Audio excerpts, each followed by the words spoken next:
Hello বন্ধুরা, তোমাদের সবাইকে শুভ দুপুর। তো প্রত্যেকবারই খাবার সময় ভয়েসটা আমি দিই না, পরে দিই। তো আজকে ভাবলাম চলো বলেই আমি ভিডিওটা করি। তো আজকে হলো শনিবার, আর আজকে কী কী রান্না হয়েছে তোমাদেরকে অবশ্যই একবার দেখিয়ে দেবো, ঠিক আছে? তো চলো কী কী রান্না হয়েছে একবার তোমাদেরকে দেখিয়ে দিই।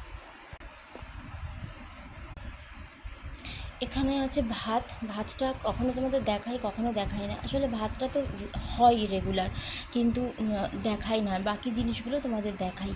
তো যাই হোক, তো ভাত করেছি এখানে। আচ্ছা, এখানে আছে আলু ভাজা। আরেকটা জিনিস এখানে আছে, যেটা হচ্ছে লাউয়ের খোসাগুলো যে হয় না, ওগুলো ভেজেছি, ঠিক আছে?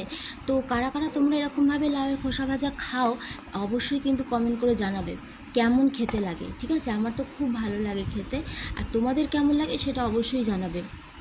আর যদি এখনও পর্যন্ত কেউ তোমরা লাউয়ের খোসা ভাজা না খেয়ে থাকো, তাহলে অবশ্যই একবার ট্রাই করো, এটা কিন্তু খুব সুন্দর খেতে লাগে। ওকে, তো আর কী কী আছে চলো তোমাদের একবার দেখিয়ে দিই।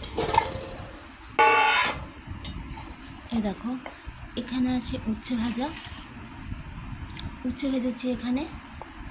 আর এখানে আছে টক, আমের টক। আর একটা জিনিস আছে, সেটা হলো সর্ষে দিয়ে মাছের ঝাল। এই দেখো, ওপরে তেল তেলটা ছিল, মানে হয় না এরকম ঝাল করলে না, একটু তেল তেল ওপরে থাকে।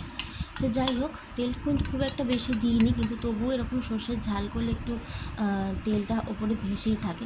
তো যাই হোক, আজকে তাহলে কী কী আইটেম হলো, এখানে তোমাদের ভাত দেখালাম, এখানে আলু ভাজা দেখিয়েছি, এখানে লাউ ভাজা দেখিয়েছি, লাউয়ের খোলা ভাজা, এখানে উচ্ছে ভাজা, টক, আর এখানে আছে মাছের ঝাল।